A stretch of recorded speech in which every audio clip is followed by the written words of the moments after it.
परमेश्वर का धन्यवाद हो इस समय के लिए। पिछले दिनों में पिछले हफ्ते हमने प्रेरित काम उसका 25 अध्याय पर अध्ययन किया था और इस 25 अध्याय को अध्ययन करते हुए हमने कुछ बातों को गंभीरता से देखा था और ख़ास तौर से 3 बात थी जो पौलुस के प्रति लोगों की जो घृणा थी और घृणा के साथ साथ घृणा ने किस प्रकार से जड़ पकड़ ली और किस प्रकार से वो लोग पौलुस के चाहते थे कि उसको घात कर उसको मार डालें। और हमने देखा था घृणा एक बहुत भयंकर पाप है जो हमारे जीवन में अंदर पड़ता है। जैसे कई वृक्ष ऐसे होते हैं या कई ऐसी चीज़ें हैं जिनकी जड़ें अंदर होती हैं और अंदर अंदर फैलती चली जाती हैं। कई तरह के पेड़ हैं, कई तरह के वृक्ष हैं और कई तरह की जड़ें हैं, उस पर मैं नहीं जाऊंगा, लेकिन हमने पिछले दिनों में कुछ देखा था उस बात पर। तब दूसरी बात हमने इस बात को देखी थी पौलुस किस प्रकार से जब वो शिक्षा प्रचार कर रहा है तो लोग उसकी शिक्षा और उसके प्रचार पर दोष दे रहे हैं कि लोग कहते थे कि व्यवस्था को नहीं सिखा रहा है या मंदिर के बारे में गलत प्रचार कर रहा है या कैसर के बारे में गलत प्रचार कर रहा है और इस तरह से उस पर दोष लगाते थे। और हमें सावधान रहना है, पहले हमें सही शिक्षा को पहचानना है और अगर सही शिक्षा को हम नहीं समझते तो हम दूसरे की सही शिक्षा पर भी दोष लगा सकते हैं। सो हमें वचन को जानने, सीखने और समझने वाला होना चाहिए। और आज बहुत अधिक हमें सचेत होना है कि बहुत सारी चीज़ पाश्चात्य देश से बहुत सारी ऐसी चीज़ चली आ रही हैं और हमारे दिमाग को, हमारे खोपड़ी को वही घेर लेती हैं। हम स्वयं परमेश्वर के वचन में कम अध्ययन करते हैं लेकिन हम दूसरे की सुन करके कोई निर्णय लेने लगते हैं। सो सावधान रहें हम और शिक्षा, झूठी शिक्षाओं से हम बच सकें। फिर हमने इस बात को देखा था कि पौलुस की निर्भरता पूरी रीति से प्रभु यीशु मसीह पर है और प्रभु यीशु मसीह पर निर्भर होने के साथ साथ वो दृढ़ता से प्रभु यीशु मसीह की साक्षी दे रहा है। और इन सारों पर, सब बातों पर विचार करते हुए हमने जो खास बात थी, एक प्रश्न हमारे सामने आता है।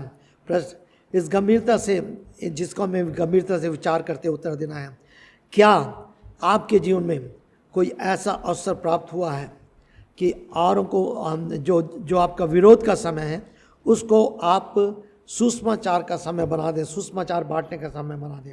पौलुस के साथ यही हो रहा था। जब हम 26 अध्याय में देखेंगे तो हम 26 अध्याय में यही देखेंगे कि उसने उस अवसर को जो लोगों ने उसके लिए विद्रोह या विरोध का बनाया हुआ था उसको परमेश्वर की साक्षी देने का अवसर बना दिया। ये एक बहुत बड़ी बात थी क्योंकि बार बार वो साक्षी के बारे में वर्णन करता है। वो जानता है कि परमेश्वर ने उसको किस उद्देश्य से बुलाया है और उस उद्देश्य का वो वर्णन करता है प्रेरित काम के और उसके 20 अध्याय के 22 पद से वो उस उद्देश्य को प्रकट करता है जिस उद्देश्य से परमेश्वर ने उसको बुलाया था। और वो अब यरूशलेम में है, यरूशलेम के बाद वो रोम में आगे बढ़ेगा। अब देखो, मैं आत्मा में बंधा हुआ यरूशलेम को जाता हूँ और वहाँ ना जाने पर मुझ पर क्या बीतेगा, मैं नहीं जानता वहाँ पर क्या मुझ पर बीतेगा। केवल ये कि पवित्र आत्मा प्रत्येक नगर में मुझसे गंभीरतापूर्वक गवाही देकर कहता है कि बंधन और क्लेश तेरी प्रतीक्षा में है। मैं अपने प्राण को किसी प्रकार भी अपने लिए प्रिय नहीं समझता। यदि समझता हूँ तो केवल इसलिए कि अपनी दौड़ को और उस सेवक को जो मुझे प्रभु यीशु मसीह से मिली है पूर्ण करूँ, अर्थात मैं परमेश्वर के अनुग्रह के सुसमाचार की गंभीरतापूर्वक साक्षी दे सकूँ। एक ही उद्देश्य था। वो कह रहा मुझे नहीं मालूम कि मैं यरूशलेम में जाऊंगा, मेरे को क्या चीज़ का सामना करना पड़ेगा। यरूशलेम के बाद शायद मैं रोम में जाऊंगा, मुझे नहीं मालूम क्या सामना करना पड़ेगा, क्या विरोध होगा, क्या मेरे ऊपर लोग किस प्रकार से आक्रमण करेंगे। लेकिन एक ही बात है कि मैंने एक ही बात ठानी है कि जहाँ कहीं भी रहूँ मैं प्रभु यीशु मसीह का एक अच्छा गवाह बनकर रह सकूँ। और मेरे प्रियो, मेरे और आपके लिए एक बहुत ही एक गंभीरता के साथ सोचने बात है। यदि आपने प्रभु यीशु मसीह को अपना प्रभु और उद्धारकर्ता स्वीकार किया, यदि आप अपने आप को सच्चा मसीह बताते हैं, तो क्या आप इस अवसर की खोज में रहते हैं कि कहीं भी किसी समय में, चाहे विरोध हो, चाहे बीमारी हो, चाहे दुख हो, चाहे पीड़ा हो, आप उसमें परमेश्वर की साक्षी देने के लिए तैयार रहें, साक्षी तैयार रहें। बहुत, चाहे मृत्यु हो। सो मेरे और आपके लिए एक बहुत बड़ी चुनौती है कि हम किसी भी रीति से दुख में, बीमारी में, कठिनाई में रोते हैं, विलाप करते हैं, परमेश्वर को दोष देते हैं, हाय हाय करते हैं, या उस अवसर को हम प्रभु की महिमा का कारण बना देते हैं, साक्षी का गवाह बना देते हैं। और ये सबसे बड़ी बात है। तो जब हम 26वें अध्याय में आते हैं जो पौलुस अग्रिप्पा के सामने अपनी साक्षी देता है। साक्षी कैसे, साक्षी में क्या, साक्षी क्यों, इन सारी चीज़ों को, बहुत सारी चीज़ों को हम देख सकते हैं। लेकिन थोड़ा सा मैं आपके लिए इसको रुचि करने के लिए या आपके सीखने के लिए एक चीज़ लाना चाहता हूँ। पौलुस का नाम शाऊल था और शाऊल से नाम बदल करके पौलुस दिया गया था। नए नियम में एक शाऊल है और पुराने नियम में भी एक शाऊल है। थोड़ी देर के लिए हम पुराने नियम के शाऊल को और नए नियम के शाऊल को देखेंगे। इन दोनों में क्या है, क्या बनता है। आप जानते हैं पुराने नियम का शाऊल क्या था, कौन था, किस प्रकार से वो सबसे पहले इस्राएल का राजा था। पुराने नियम का शाऊल और नए नियम का शाऊल दोनों ही एक गोत्र से थे। पहली बात, पुराने नियम का शाऊल जो है वो भी बिन्यामीन गोत्र से है, जो नए नियम का शाऊल है वो भी बिन्यामीन गोत्र से है। पहला शमूएल 9:12 में पुराने शाऊल के बारे में है। फिलिपियों 3:5 इस शाऊल के बारे में, जिसका नाम बदल कर पौलुस कहा गया। पहली चीज, पुराने नियम का शाऊल देखने में लंबा, सुंदर, प्रभावशाली है। पहला शमूएल 9:2। पुराने नियम का शाऊल देखने में लंबा, सुंदर, प्रभावशाली, लेकिन नए नियम का शाऊल देखने में और बोलने में प्रभावहीन है। इतना ज़्यादा वो देखने में, उसके लिए कहा जाता है कि पौलुस जो था, शाऊल जो था, वो देखने में अगली दिखाई देता था, भद्दा दिखाई देता था। और इसीलिए दूसरा कुरिन्थियों उसका 10:10 में और गलतियों 4:13-14 में उस नए नियम के शाऊल के बारे में है कि लोग कहते थे उसके बारे में, वो देखने में तो कुछ प्रभावशाली नहीं था, बोलने में प्रभावशाली नहीं था, लेकिन उसके पत्र बहुत प्रभावशाली थे, लेखनी बहुत प्रभावशाली थी। पुराना नियम का शाऊल, नए नियम का शाऊल। एक और बात, करीब 5 बातों को मैं आपके सामने लाना चाहूँगा। पुराने नियम का शाऊल जो है उसने आरंभ से प्रभु परमेश्वर से मित्रता के साथ आरंभ किया, लेकिन अंत उसका परमेश्वर के साथ शत्रुता से या अलगाव से हुआ या पाप के साथ अंत हुआ उसका। आरंभ में परमेश्वर के साथ मित्रता से, लेकिन चूंकि परमेश्वर ने उस पर, यद्यपि इस्राएलियों लोगों ने चुना था, फिर भी परमेश्वर ने उस पर दया करी, उसको अपने आत्मा से अभिषेक किया, उसको राजा बनाया, सब कुछ समय तक ठीक रहा, लेकिन बाद में वो बदल गया और उसके बाद फिर उसका जीवन जो है एक शत्रुता और अपराधिक साथ। पहला शमूएल उसका 10 उसका 31। लेकिन नए नियम का शाऊल आरंभ में परमेश्वर का शत्रु था, परमेश्वर का, उसकी कलीसिया का, उसके लोगों का वो शत्रु था। आरंभ में देखते हैं वो परमेश्वर का शत्रु, परमेश्वर कलीसिया को सताने वाला, परमेश्वर के लोगों को सताने वाला, वो शत्रु था। लेकिन अंत में परमेश्वर के लोगों का मित्र बन गया। प्रेरितों का काम उसका 9:22-26, दूसरा तीमुथियुस 4 में हम इसको पाते हैं। ये विशेषता है। पुराने नियम का शाऊल समस्या, कठिनाई, भय, मृत्यु के समय भूत सिद्धि करने वाले के पास पहुंचा। पुराने नियम का शाऊल कठिनाई, समस्या, भय, मृत्यु या राजाओं के ऊपर आक्रमण जो कुछ था, ऐसे समय में उसने परमेश्वर की शरण नहीं ली, उसने बुद्ध सिद्धि करने वाले की शरण ली। पहला शमूएल उसका 28 उसके 17 में। लेकिन नए नियम का शाऊल कठिनाई, विरोध और विद्रोह के समय में परमेश्वर को पुकारने वाला, हर समय, हर कठिन परिस्थिति में परमेश्वर को पुकारने वाला। दूसरा तीमुथियुस उसका 4:6-8 और उसके 13 तक। पुराने नियम के शाऊल का चरित्र अनज्ञाकारिता, हठी, विद्रोही के रूप में देखते हैं। पुराने नियम के शाऊल को, उसके चरित्र को, वो आज्ञाकारी नहीं था, हठी था, विद्रोही था। परमेश्वर ने बार बार उसको चिताया, लेकिन फिर भी वो परमेश्वर की ओर नहीं फिरा। पहला शमूएल 13:13, 15:22-23। ये पुराने नियम का शाऊल है। लेकिन नए नियम का शाऊल आज्ञाकारी, परमेश्वर की अधीनता में जीवन को व्यतीत करने वाला। प्रेरितों का काम 26-19। ये हम देखते हैं। तो कुछ तुलनात्मक बातों को हमने पुराने नियम के शाऊल के और नए नियम के शाऊल को देखी।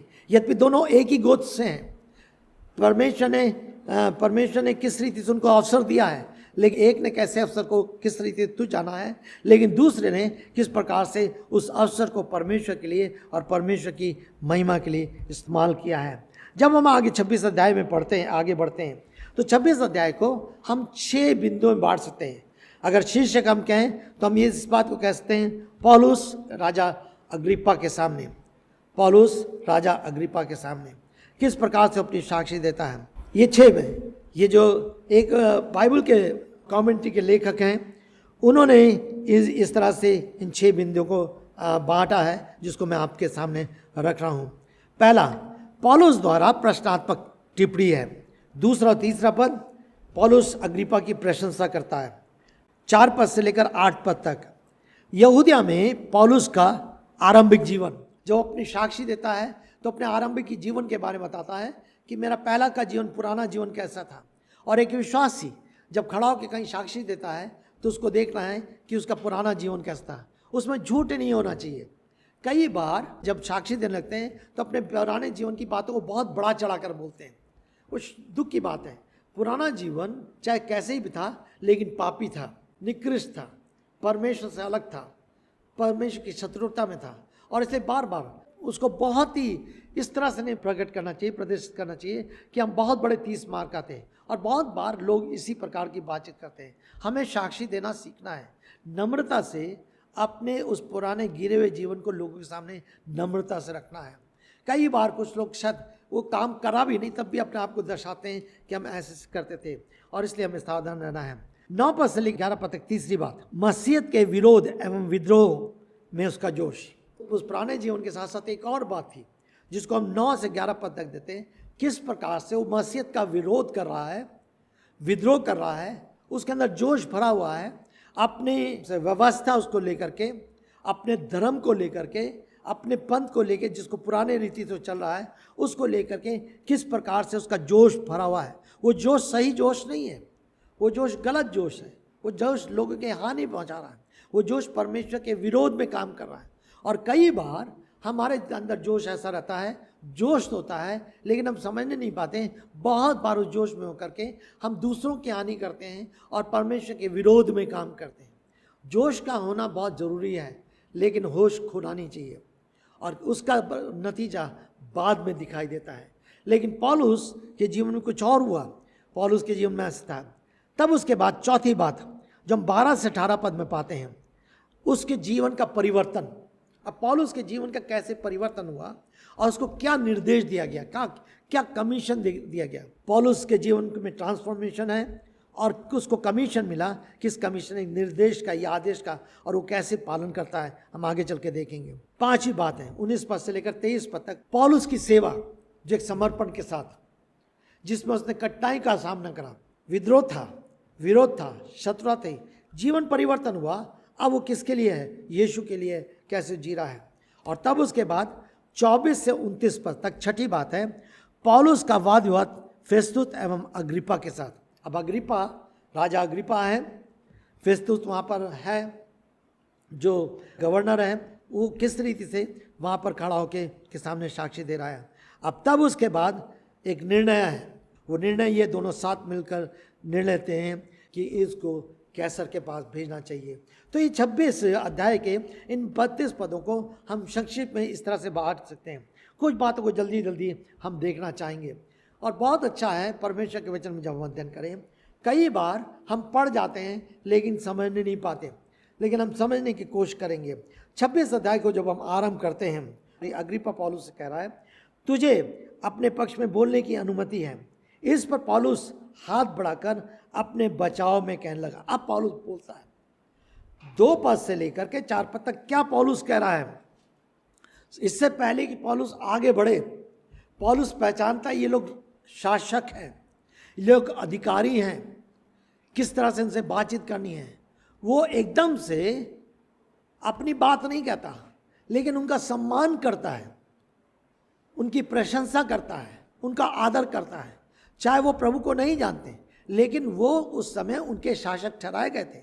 और इसीलिए पौलुस आगे चल करके रोमियो उसके 13 अध्याय में सिखा सका कि अपने अधिकारियों के अधीनता में रहो, अपने शासकों के, यद्यपि वो अविश्वासी हैं तब भी हम उनकी अधीनता में रहें। और मेरे प्रियो, हम जहाँ कहीं भी हैं, हमें अपने अधिकारियों का, हमें अपने शासकों का, हमें सम्मान करना सीखना है। चापलूसी करना एक अलग बात है, चापलूसी नहीं करना, लेकिन सम्मान करना सीखना है। कैसे हम किसी का सम्मान करें। और मसीह जीवन में ये बहुत ज़रूरी है कि हम एक दूसरे का सम्मान करना सीख सकें। भाई भाई, बहन बहन, किस रीति कलीसिया में सेवकों का सम्मान करना है, किस रीति से उनके साथ व्यवहार करना है, ये बहुत सारी चीज़। कई बार लोग अपनी गलती को छिपाने के लिए कह देते हैं अरे हमें डर लगता है। डर, अगर आप गलत हैं तो डर लगेगा, लेकिन आप सही रास्ते पे चल रहे हैं तो आप ज्योति में चल रहे हैं, तो आप ज्योति के साथ चलते हुए आगे बढ़ेंगे।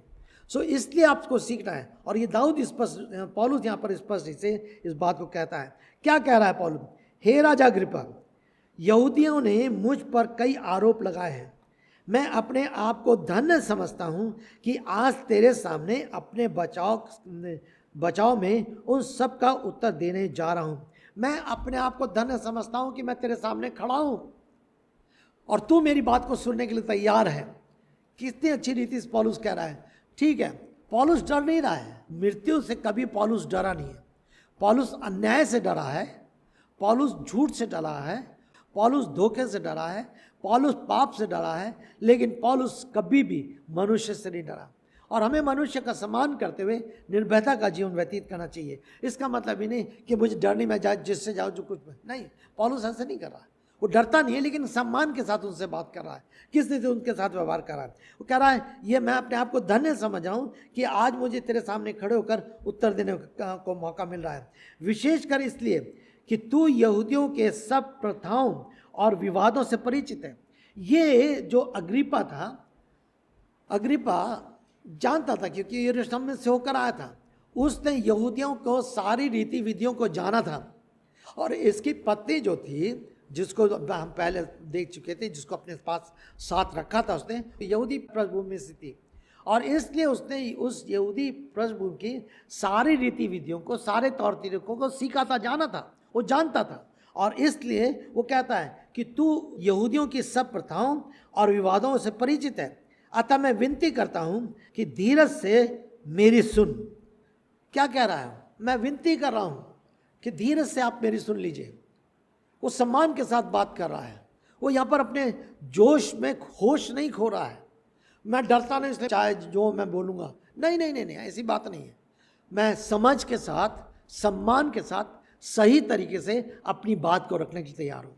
और हमें सीखना है कि जब दूसरों सामने बातचीत करते हैं, हमें उनका सम्मान करना है, सही तरीके से बातचीत करनी है और समझ के साथ उन बातों को रखना है। ये तीनों चीज़ बहुत ही ज़रूरी है जब भी हम अपने अधिकारियों के सामने जाते हैं, शासकों के सामने जाते हैं, या कहीं अगुओं के सामने जाते हैं, या कहीं भाई भाई आपस में बात करते हैं, भाई बहन आपस में बात करते हैं, परिवार में हैं, कहीं भी हम, ये तीनों चीज़ हमारे सामने हैं। हमें सम्मान, एक दूसरे सम्मान देखना है। पति पत्नी है तो पत्नी को पति को पत्नी का सम्मान करना है, समझ के साथ बात करनी है। कई बार समझ नहीं होती, जो मुंह में आता बोलते चले आ, जो मुंह में आता बोलते। हम किसी डरते नहीं, हम जो बिल्कुल खुल के बात, नहीं नहीं नहीं, डरने की बात नहीं, समझ की बात है। समझ के साथ हमें बात करनी है, ये करना है। और वो कह रहा है, तब उसके बाद आगे चल करके 4 पद से लेकर के अब किस प्रकार से पौलुस अपने जीवन के बारे में बता रहा है। मेरा आरंभिक जीवन था, 4 पद से लेकर के वो 8 पद तक अपने जीवन के बारे में क्या कह रहा है? मेरा चाल चलन, वो अपने चाल चलन की बात कर रहा है। माई कंडक्ट, मेरा चाल चलन युवावस्था से लेकर अब तक जैसा रहा, अर्थात मैंने इसे आराम से अपनी जाति के बीच और यरूशलेम में किस प्रकार बिताया, इसे सब यहूदी जानते हैं। 13 साल की आयु में वो गमलीएल के चरणों में बैठा था। जब वो 13 साल की आयु में था, तब उसने गमलीएल के पास जा कर के व्यवस्था को सीखा था, और 3 साल व्यवस्था को उसने सीखा था। तो कहा जाता है लगभग 16-17 साल की आयु में पौलुस उस व्यवस्था को सीख कर बाहर निकला था, और तब उसने व्यवस्था का लिखा होकर के व्यवस्था प्रचार करना शुरू था। और जब कोई व्यवस्था विरोध करता था तो सामना करता था वो। तो ये कह रहा है कि मैंने किस रीति से युवावस्था से लेकर अब तक जैसा रहा, अर्थात मैंने इसे आराम से अपनी जाति के बीच और यरूशलेम में किस प्रकार बिताया, इसे सब यहूदी जानते हैं, क्योंकि वे मेरे विषय में बहुत पहले से ही जानते हैं। क्या जानते हैं? कि मैंने अपने धर्म के सबसे कट्टर पंथ के अनुसार फरीसी होने का जीवन बिताया है। फरीसी लोग बहुत कट्टर थे, हैं, जो क्या नाम से हर चीज़ को। तभी प्रभु यीशु मसीह ने मत्ती उसके 13 अध्याय में उनकी ताड़ना करी थी, हैं, हे कपटियों, चूना पुती कब्रों के समान हो, हड्डियों तो तुम्हारी सड़ी हैं, अंदर तो बदबू आ रही है, बाहर तुम ऐसे हो, तुम छोटी छोटी चीज़ों दान करते हो, लेकिन जो कुछ करना चाहिए वो नहीं करते। बहुत सारी चीज़ें, करीब 7 बातें प्रभु यीशु मसीह ने उनसे कही। 23 अध्याय, 13 अध्याय में तो 7 बातें अलग हैं। 23 अध्याय, मत्ती 23 अध्याय में प्रभु यीशु मसीह ने उनकी ताड़ना की, हे फरीसी से। सो कह रहा है कि मैंने फरीसी के समान, और फरीसी लोग व्यवस्था का या व्यवस्था के दिन का सबसे अधिक पालन करने, और यही फरीसी यीशु के पीछे पड़े थे। यही फरीसी पूरे समय तक प्रभु यीशु मसीह के पीछे पड़े रहे। शास्त्री अलग होते थे, शास्त्री शास्त्रों की देखभाल करते थे, उनको संभालते थे, उनको समझाते थे और उनको सिखाते थे। फरीसी अधिकतर धर्म के ठेकेदार होते थे, धर्म के ठेकेदार होते थे। तो ये कहने बिताया, यदि वे चाहें तो इस बात की साक्षी भी दे सकते हैं। तब वो क्या कहता है कि वो चाहें तो इस बात की साक्षी, वो मेरे गवाह है कि मेरा जीवन कैसा है, मेरा जीवन कैसा है। अब ध्यान दीजिएगा, पौलुस अपने पुराने जीवन के बारे में दे रहा है और उसके लिए कह रहा, लोग मेरे जीवन को देखकर जानते थे कि मेरा जीवन कैसा है। जब हम प्रभु में नहीं थे तो प्रभु में ना होने के कारण हमारा जीवन कैसा था, हमारे गांव में, हमारे परिवार में, हमारे लोगों के बीच में किस प्रकार का हम जीवन व्यतीत करते हैं। लोग कहते थे, अरे ये बहुत लड़ाई झगड़े करने वाला है, अरे बहुत मुंह चलाने वाला, अरे ये बहुत घमंडी है, या बहुत चोरी करने वाला है, या ऐसा छल कर धोखा करता है। विवरान जीवन को देख के लोग इस प्रकार से, पौलुस कहता है पुराने, उनसे पूछ लो मेरा पुराना जीवन कैसा था, किस प्रकार से था। मेरे और आपके जीवन में भी जब तक हम प्रभु को नहीं जानते, लोग देख के कुछ ना कुछ साक्षी देते हैं। मुझे और आपको समझना है किस प्रकार की साक्षी हम इस बात को छोड़ने आए। लेकिन तब आगे चल के कहता है, परंतु अब उस आशा के कारण जिसकी प्रतिज्ञा, कौन सी आशा के कारण, जिसकी प्रतिज्ञा परमेश्वर ने हमारे पूर्वजों से की है, मेरा न्याय किया जा रहा है। बहुत पहले परमेश्वर ने प्रतिज्ञा की थी। अगर हम व्यवस्था विवरण उसके 18 अध्याय में देखें तो वहाँ पर परमेश्वर ने एक प्रतिज्ञा की थी, और प्रतिज्ञा क्या दी थी, किस प्रकार से प्रभु यीशु मसीह के बारे में। व्यवस्था विवरण उसका 18 अध्याय और उसका 15 पद, 15 से 18 पद तक है, लेकिन मैं केवल 15 पद पढ़ूंगा। तेरा परमेश्वर यहोवा तेरे लिए तेरे मत से, हाँ तेरे ही जाति भाइयों से में से मेरे समान एक नबी खड़ा करेगा, तुम लोग उसकी सुनना। बहुत पहले पूर्वजों से परमेश्वर ने प्रतिज्ञा की थी कि एक नबी खड़ा करेगा। कौन नबी? वो नबी जो प्रभु यीशु मसीह है, वो नबी जो प्रभु यीशु मसीह है। और जब हम आगे चल के देखेंगे तो पौलुस एक प्रश्न करता है, क्या तुम नबियों पर विश्वास करते हो या नहीं करते हो? और सबसे बड़ा नबी वो प्रभु यीशु मसीह है, क्या विश्वास करते हो नहीं करते? कहता है ये प्रतिज्ञा, और उस प्रतिज्ञा में आशा है।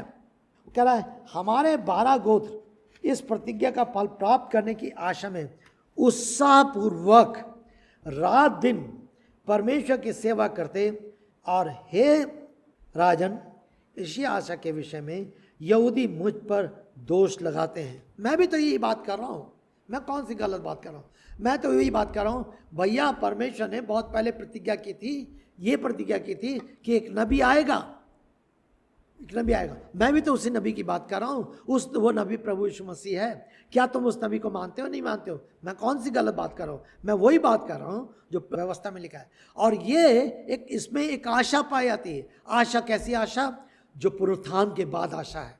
व्यवस्था में आशा नहीं थी। व्यवस्था जो प्राणी पाप करे निश्चय मार डाला जाएगा, है ना। लेकिन प्रभु यीशु मसीह न केवल पुनरुत्थान को लेकर आए, लेकिन पुनरुत्थान के साथ एक आशा को लेकर आए।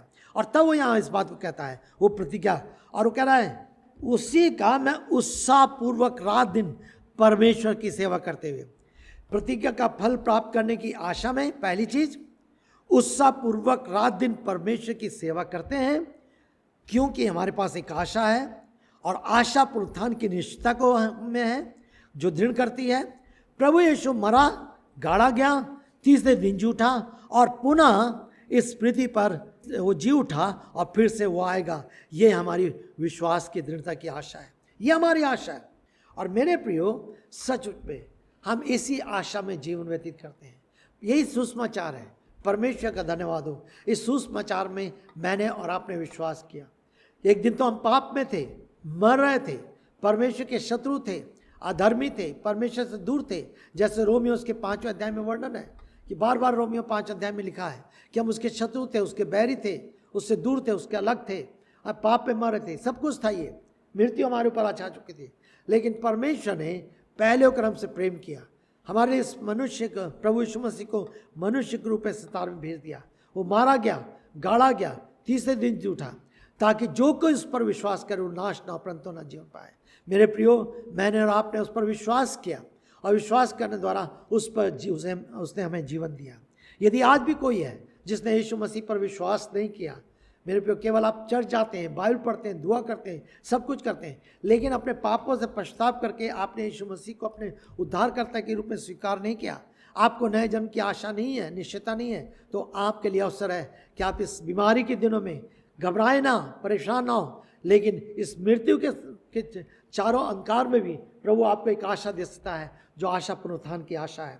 और यह सच्चा सुसमाचार है कि प्रभु यीशु मसीह में जीवन है। उसने कहा इसलिए मैं आया हूँ ताकि लोग जीवन पाएँ और बहुतायत का जीवन पाएँ। सो ये वो प्रचार कर रहा है, कह रहा है 8वें पद में, ये बात तुम लोगों को अविश्वसनीय क्यों लगती है कि परमेश्वर मृतकों को जीवित करता है? तुम्हें क्यों कठिन लगता है, क्यों असंभव लगता है, क्यों तुम इस पर विश्वास नहीं करते कि परमेश्वर मुर्दों को जीवित करता है? भैया करता है वो। उसने लाजर को जलाया, उसने लड़की को, छोटी लड़की थी उसको जलाया, स्वयं वो जी उठा। अब अगर वो जी उठा तो स्वयं जी उठा, प्रथम फल है, तो मुझे और आपको भी जिला उठाएगा। और ये वो प्रचार कर रहा था और ये लोग ध्यान से सुन रहे थे। 9 पद से लेकर के तब आगे बढ़ते हैं 11 पद तक। अब किस प्रकार से पौलुस अपने बारे में और क्या कहता है, किस प्रकार से अब उसका विरोध होता है। तो कह रहा मैं जा रहा था, कह रहा यही सोचता था कि नासरत के यीशु के नाम के विरुद्ध मुझे बहुत कुछ करना है। अभी तो पहली बात को वो वर्णन कर रहा है, मेरा पहला जीवन कैसा था इनसे तुम जान लो, लेकिन उसी जोश में होकर के मैं क्या कर रहा था, पहले जीवन में होकर के मैं यीशु नासरत के यीशु के नाम के विरुद्ध मुझे बहुत कुछ करना है, यह सोचता था। उसके विरोध मुझे करना, वो नबी जिसको बाद में समझ पाया, जिस नबी को मैं बाद में देख पाया, जिस नबी को बाद में पहचान पाया, यद्यपि उस नबी के बारे में पहले से व्यवस्था में कहा जा चुका था, लेकिन मैं उस समय तक नहीं जानता था, मैं जोश में था और इस तरह से मैं इन लोगों को मैं परेशान कर रहा था। और मैं याजकों से अधिकार प्राप्त करके उनको ले करके बंदी गृह में डाला था, ये मेरा कार्य था। मैं आराधनालय में जाता और वहाँ पर यीशु की निंदा करने के लिए, उन्हें बाध्य करने के लिए व्रत किया करता था। ये समय था, मैं पूरी रीति से, वो कह रहा मैं यीशु के विरोध में कार्य कर रहा था, यीशु के कलीसिया के विरोध में कर रहा था। लेकिन क्या हो गया, अब 12 पद से बताता है, पर कुछ हो गया। क्या हो गया 12 पद से 18 पद तक? अब उसका परिवर्तन। तो अभी तक वो किस प्रकार से वो अपने कार्य का वर्णन कर रहा है, किस रीति से वो कार्य कर रहा था जो परमेश्वर के और परमेश्वर की कलीसिया के विरोध में, विद्रोह में है, वो कार्य कर रहा था। मसीहों के प्रति उसके अंदर में बैर था। वो मेरे प्रियो, ये सच है, वो कलीसिया को सता रहा था। और मुझे और आपको बहुत सावधान है ये है। जब मैं इस बात पर विचार करता हूँ तो एक प्रश्न सामने आता है, क्या आप अपने पुराने जीवन को याद करते हैं जो पाप के में, नशे में, बुराइयों में था, गंदगी में था? पौलुस बड़ी गंभीरता से याद करता है, घमंड नहीं परंतु उससे स्वयं पर खेद और लज्जा आती है। तब आगे चल करके 12 पद से, अनुमति लेकर के जा रहा था तो हे राजा, मैंने दोपहर के समय मार्ग में सूर्य से भी अधिक एक तेजोमय ज्योति आकाश से आती देखी। कैसी ज्योति? सूर्य से भी अधिक तेज एक ज्योति आकाश में से आती देखी। मैंने ज्योति देखी जो मेरे साथ यात्रा करने वाले चारों ओर चमक रही थी। जब हम सब भूमि पर गिर पड़े तो मुझे इब्रानी बोली में ये वाणी सुनाई दी। मैंने आवाज़ सुनी, मैंने ज्योति देखी, मैंने आवाज़ सुनी। क्या आवाज़ सुनी?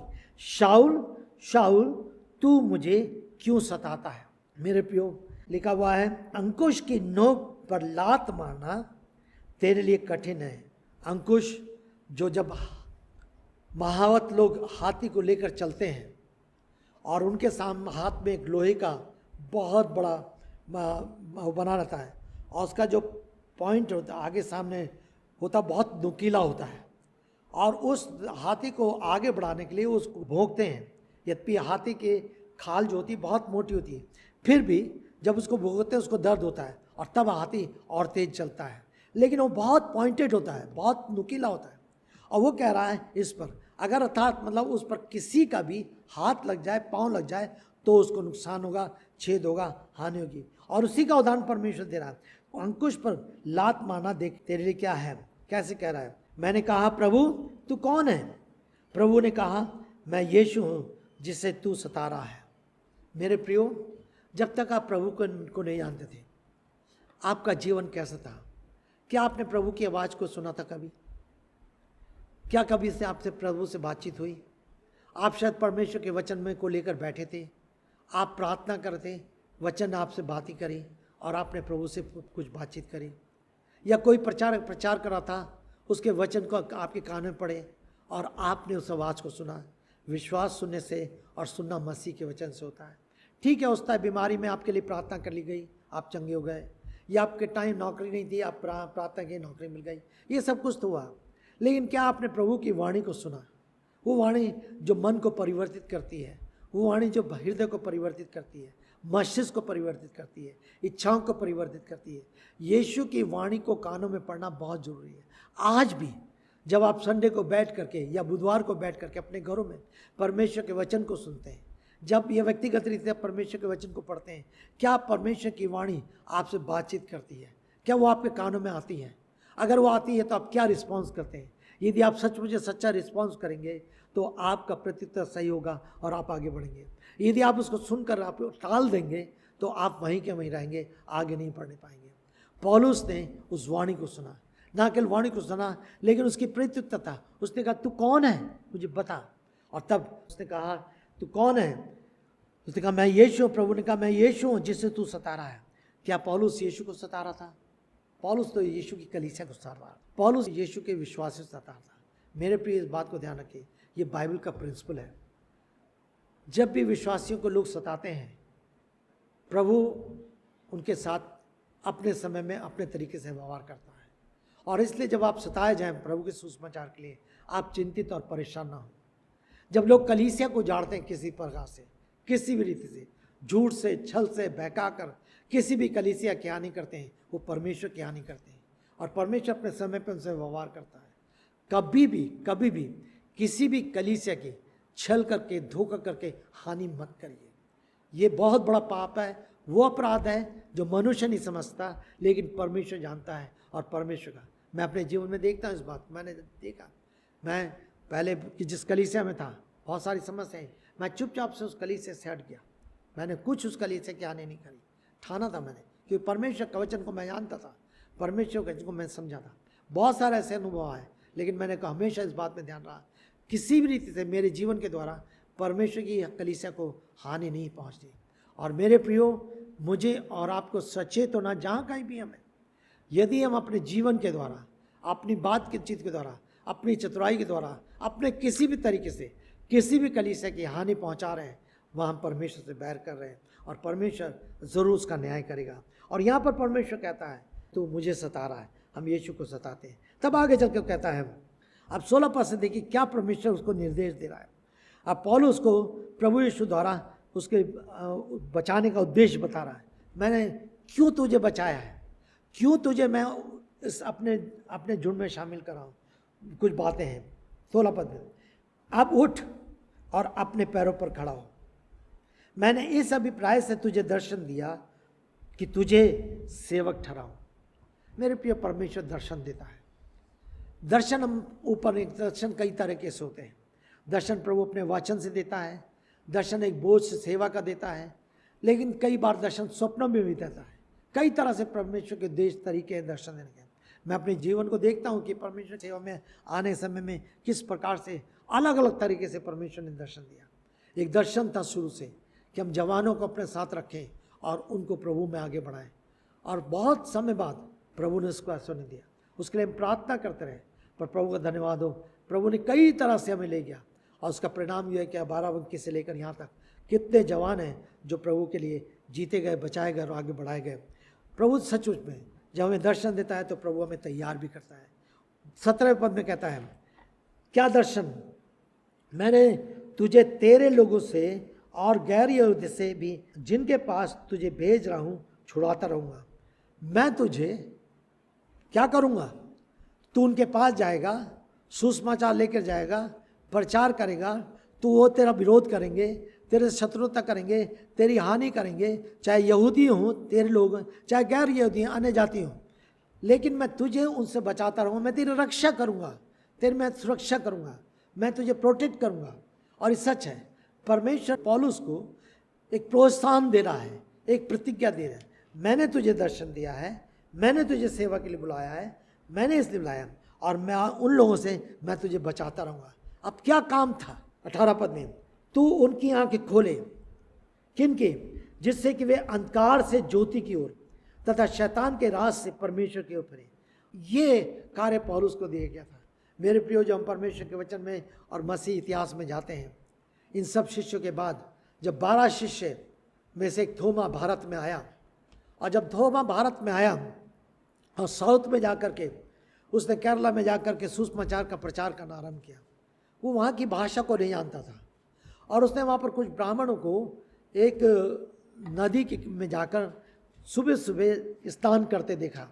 और जब वो स्नान करते थे तो एक मंत्र को दोहराया करते थे, और मंत्र उनका ये रहता था, उस मंत्र में उनकी एक प्रार्थना होती थी कि हमें अंधकार से ज्योति की ओर, मृत्यु से जीवन की ओर, अंधकार से प्रकाश की ओर, मृत्यु से जीवन की ओर, और असत्य से सत्यता की ओर ले चल।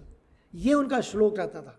और जब उसने इस बात को देखा तो उसने उस संस्कृत को सीखा, और तब उसने उन लोगों के बीच में जाके इसको इसी से लेकर के वहाँ पर ये प्रचार करना शुरू करा कि मैं तुम्हें बताता हूँ कौन तुम्हें अंधकार से ज्योति में ले जाएगा, कौन तुम्हें असत्य से सत्य में ले जाएगा, कौन तुम्हें मृत्यु से जीवन में ले जाएगा। उसने कहा प्रभु यीशु मसीह मार्ग, सत्य, जीवन है। और इस तरह से उसने वहाँ पर उनको शिक्षा दी, प्रचार किया, और तब वे लोग वहाँ पर इस तरह से कितने लोग थे जो प्रभु में आए। और पहली कलीसिया वहाँ पर उन ब्राह्मणों की बनी जिन्होंने इस संदेश को सुन करके, थोमा के संदेश को सुन करके वहाँ पर यीशु मसीह पर विश्वास किया। परंतु बाद में थोमा को अपनी जान को भी बलिदान करना पड़ा।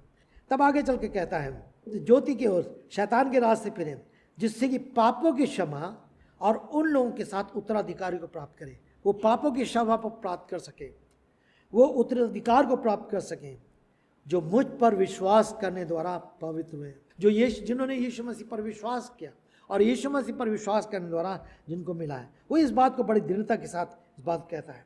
सो ये संदेश था। परमेश्वर ने, प्रभु यीशु मसीह ने इस प्रकार से न केवल उसको बुलाहट दी, लेकिन एक निश्चितता प्रदान करी, न केवल निश्चितता प्रदान करी, लेकिन एक संदेश दिया। और मेरे प्रिय सच है, जब परमेश्वर मुझे और आपको बुलाता है तो मेरे और आपको बुलाने के बाद एक निश्चितता प्रदान करता है, दृढ़ता प्रदान करता है, और मेरे और आप में सुसमाचार देता है, सच्चा सुसमाचार, जो सुसमाचार लोगों तक हम पहुंचाया जा सके और प्रचार हो सके। और इस तरह से उसने कहा इस बात को। तब 19 पद से लेकर के 23 पद तक वो क्या कहता है? अब पौलुस की सेवा के बारे में बात करता है। अतः हे अग्रिप्पा, मैंने उस स्वर्गीय दर्शन की आज्ञा का उल्लंघन ना किया। जो परमेश्वर ने मुझे दर्शन दिया था वो स्वर्गीय दर्शन था, उसको मैंने नहीं टाला, उसको मैंने गंभीरता से लिया। मेरे प्रिय, जब परमेश्वर का वचन आपके कानों में पड़ता है, जबकि परमेश्वर की आज्ञा आपके कानों में पड़ती है, तो क्या आप उसको गंभीरता से लेते हैं? हमने पुराने शाऊल और नए शाऊल को तुलना करी।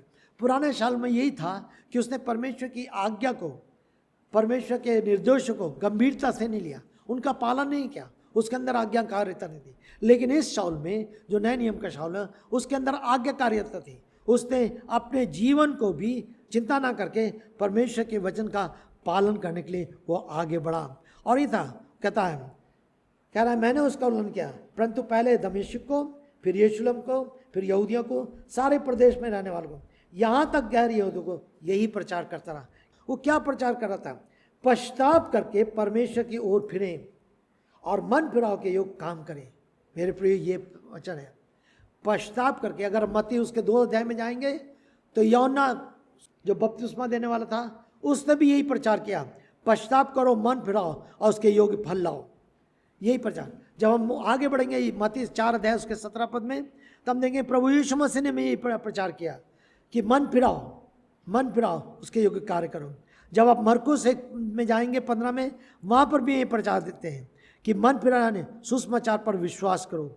बार बार लूका 3 अध्याय में भी बार बार यही प्रचार था। जो प्रचार यूहन्ना बपतिस्मा देने वाले था, वही प्रचार प्रभु यीशु मसीह का था, यही प्रचार प्रेरितों का था और पौलुस का, और यही प्रचार आज भी है।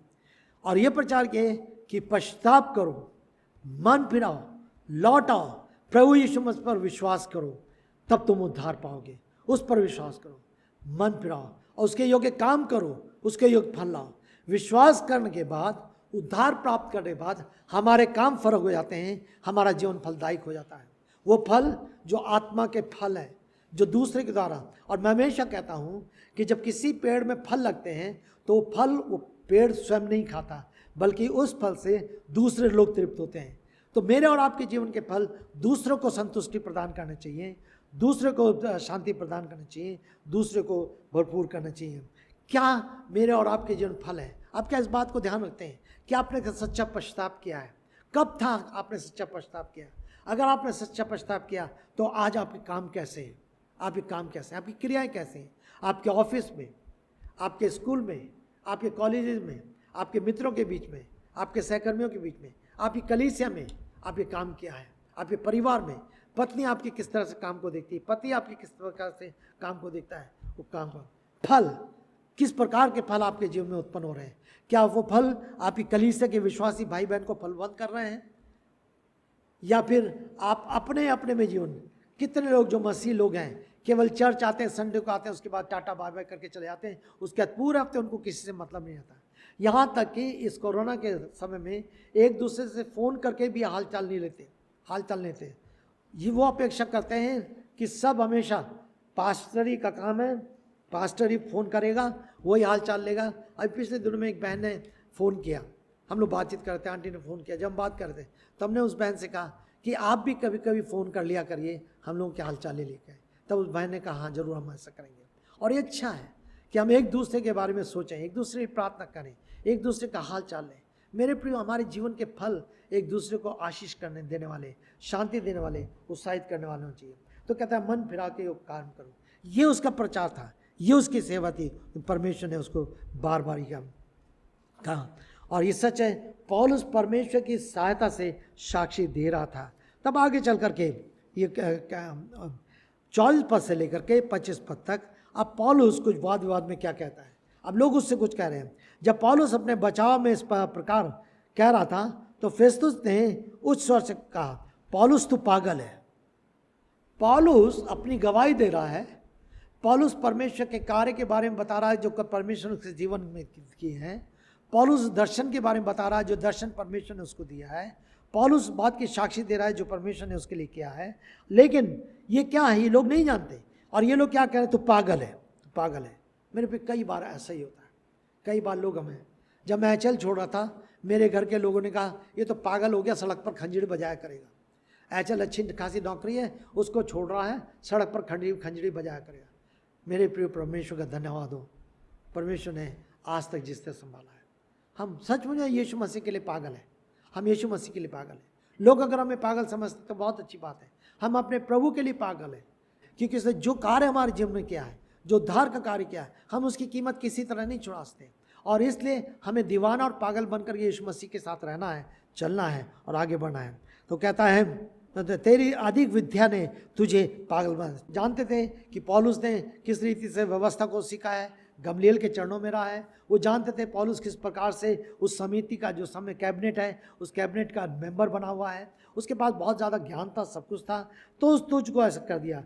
पौलुस कहता है, महामहिम फेस्तुस, मैं पागल नहीं हूँ, परंतु सत्यता अर्थपूर्ण बातें करता हूँ। मैं जो कुछ कर रहा हूँ वो सत्य बातें कर रहा हूँ, वो सत्य बातें जो पुराने नियम में व्यवस्था में दी गई थी उन्हीं की जैसे पूर्ति हुई है उसी का तो वर्णन कर रहा हूँ। मैं अपनी तरफ से कोई बात नहीं कह रहा हूँ, लेकिन जो व्यवस्था में कहा गया था, जो व्यवस्था विवरण 18 अध्याय में बोला गया था और किस प्रकार से पूरा हुआ है उसी का तो वर्णन मैं कर रहा हूँ। मैं पागल नहीं हूँ, लेकिन सत्य बात को मैं कर रहा हूँ। तब इस बात के सब कुछ करने के बाद अग्रिप्पा पौलुस से कहता है, बल्कि उससे पहले 26 पद में, इन बातों को राजा स्वयं जानता है जिसके सामने मैं दृढ़तापूर्वक बोल रहा हूँ। मुझे निश्चय है कि इनमें से कोई बात नहीं जो उससे छिपी है, क्योंकि घटना किसी कोने में नहीं घटी। जो कुछ मेरे साथ घटा है कोने में नहीं घटा है, सब लोगों ने सुना है, देखा, जाना, बहुत सारे गवाह हैं, ये सब के सामने जो कुछ है, और उसी की बात कर रहा हूँ।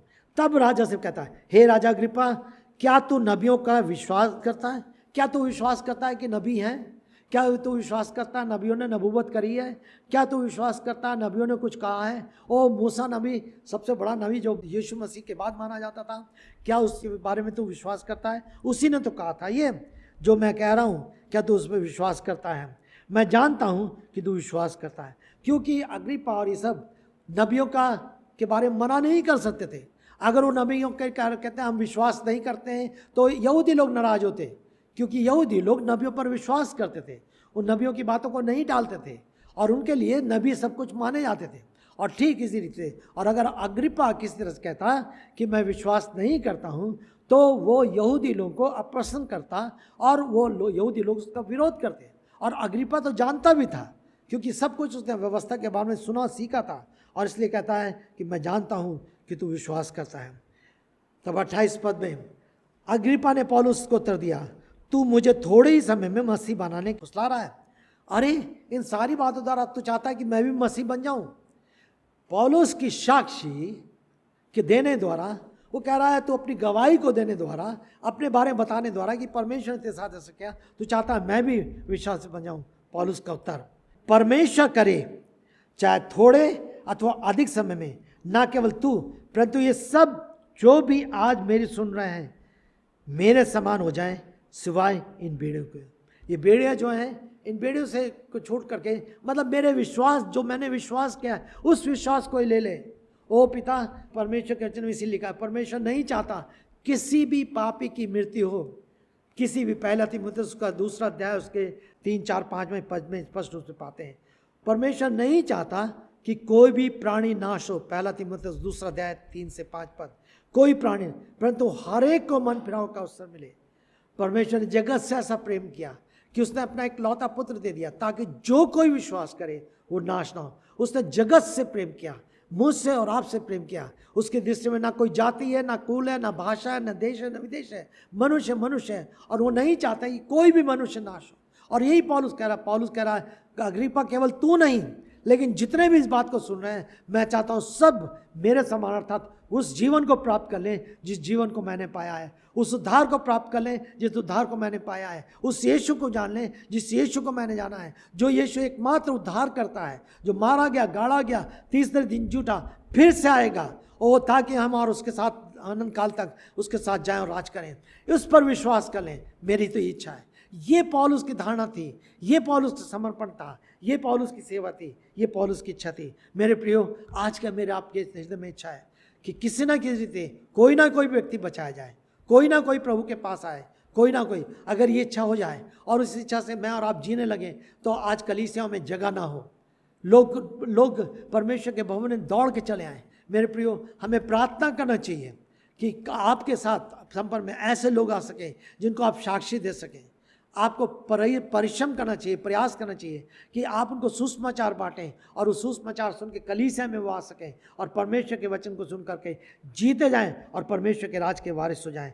ये उसकी इच्छा थी, ये उसकी इच्छा थी। क्या ये आज आपकी इच्छा है? क्या ये आपके अंदर पाया जाता है? क्या इस इच्छा में आप जीवन को व्यतीत करते हैं? क्या इस इच्छा में होकर के आप प्रयास कर रहे हैं? क्या इस इच्छा में होकर के आप प्रार्थना करते हैं? प्रभु सहायता करें। तब अंत में, तब 30 पद से लेकर के 32 पद तक अभी दोनों बातचीत करते हैं आपस में। इनके लिए निर्णय लेना बहुत मुश्किल है कि उनकी दृष्टि में कोई भी कार्य पौलुस ने गलत नहीं किया है। अब ये इस केस को आगे बढ़ा देते हैं, कैसर के पास जाता है। अब पौलुस धीरे धीरे करके रोम में जा रहा है, और रोम में रह करके अब पौलुस रोम में है और रोम में किस प्रकार से बंदी गृह में रहेगा और कैसे उसका जीवन का वहीं पर अंत होता है, हम उन सारी घटनाओं को देखते हैं। पर वहाँ रहकर भी उसने इस बंदी गृह में रह करके बहुत बड़ा काम किया है जो आज मेरे और आपके लिए आशीष का कारण है। सो पौलुस का जीवन एक साक्षी का जीवन था। उसने यीशु मसीह को जाना था, यीशु मसीह को सुना था, यीशु मसीह को पाया था और हर परिस्थिति में वो दृढ़ता के साथ प्रभु की गवाही देने के तत्पर और तैयार था। मेरे प्रियो, प्रभु सहायता करे आज हम आप जहाँ कहीं भी हैं, मेरे और आपके जीवन की गवाही बहुतों के लिए आशीष का कारण बन सके और बहुत सारे लोग प्रभु यीशु मसीह पर विश्वास कर सकें। निर्णय आपके ऊपर है, आज आप क्या करेंगे? क्या अपने जीवन को एक बार समर्पित करेंगे? क्या आपका जीवन इस प्रकार से हो कि आप बिना डरे प्रभु की साक्षी दे सकें और लोग आपके जीवन के द्वारा प्रभु में आ सकें? यदि आपने विश्वास किया है तो आपके कर्म, आपके फल लोगों के लिए आशीष का कारण हो सके। जिस कलीसिया में आप हैं, जिस परिवार में आप हैं, जिस समूह में आप हैं, जिस समुदाय में आप हैं, जिस क्षेत्र में आप हैं, जिन लोगों के बीच में आप हैं, आपका जीवन उनके लिए आशीष का कारण बन सके। परमेश्वर आपकी सहायता करे, परमेश्वर हमारी सहायता करे। आइए हम प्रार्थना